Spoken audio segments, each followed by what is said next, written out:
It has been exactly 3 months since the Canon C50 came out, and people have been comparing it, calling it the Sony FX3 killer. Well, in this video, I will be showing you what I consider the strength and the flaws of these two cameras, and the one I will be sticking with as a videographer or a filmmaker. And if you're not already a member of our community, please consider subscribing, liking, and sharing this video so you can see more content like this. I will be dropping a link for you to download the LUT file for the color grading for both the Canon, which can be used across all C-Log footage, and also the Sony, which can be used on S-Log footages. These two cameras are mainly focused on their cinema-style video capabilities, even though they both claim to do photos. The Sony FX3 has been around since 2021. In my opinion, the FX3 is arguably the most popular compact mirrorless video camera. You can do almost every type of shoot with an FX3, feature or short film, documentaries, music video, events, and streaming. And paired with the Sony G Master lens, the FX3 is almost unbeatable. Okay, now let's take a look at these two footages.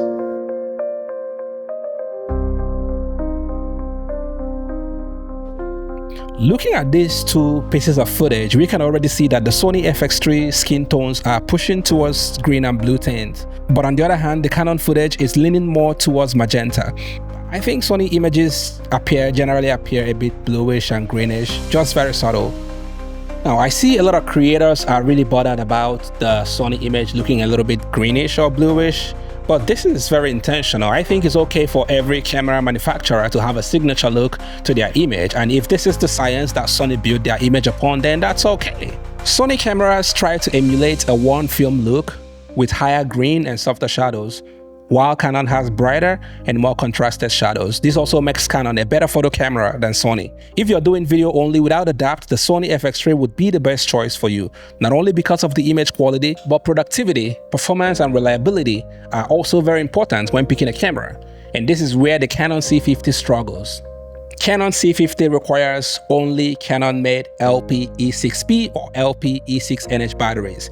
If you use a third party, whether it's LPE6P or LPE6NH battery, it's not going to work. The camera is probably going to show you some error message, or in most cases, shut down. With the Canon-made batteries, you can only get about 45 minutes of recording time if you're shooting in 4K or 7K. My advice is, if you plan on using this camera for long-form videos, get a V-mount alternative with a Canon dummy battery, or try connecting through USB-C. Well, either ways, I did not encounter this problem with the Sony. With the Sony, you can get over 2 hours of shoot time. The Canon C50 also appears slightly bigger and heavier than the Sony FX3. One key feature of the Canon C50 is the open gate sensor, which allows you to easily resize your image in post.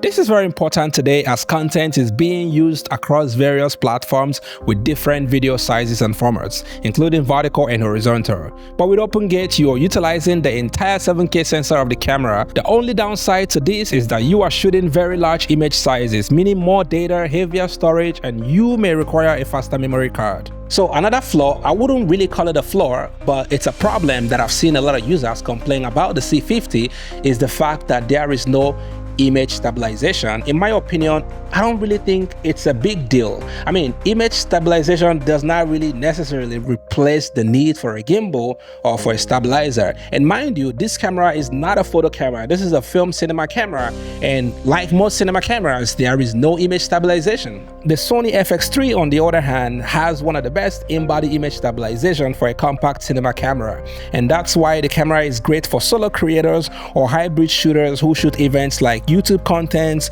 or run and gun style. But if you're doing commercials or narratives, or you shoot mostly in a studio space, controlled environment with tripods, the Canon C50 is definitely ideal for you. Overall, I think the two cameras performed exceptionally well. Great dynamic range, higher ISO and frame rate, and like I promised, I will be leaving a link on the description of this video so that you can have access to the LUT file of the grade of this project. And if that doesn't work for you, I would also be doing a follow-up video soon showing you guys step by step in DaVinci Resolve how I achieved this grade so that you can recreate them yourself. Just let me know in the comment section. And thank you guys for sticking around. This video is sponsored by Budget Camera Rental. If you're in Toronto, Ontario, Canada, and you're looking for a reliable rental house to support your production need, try Budget Camera.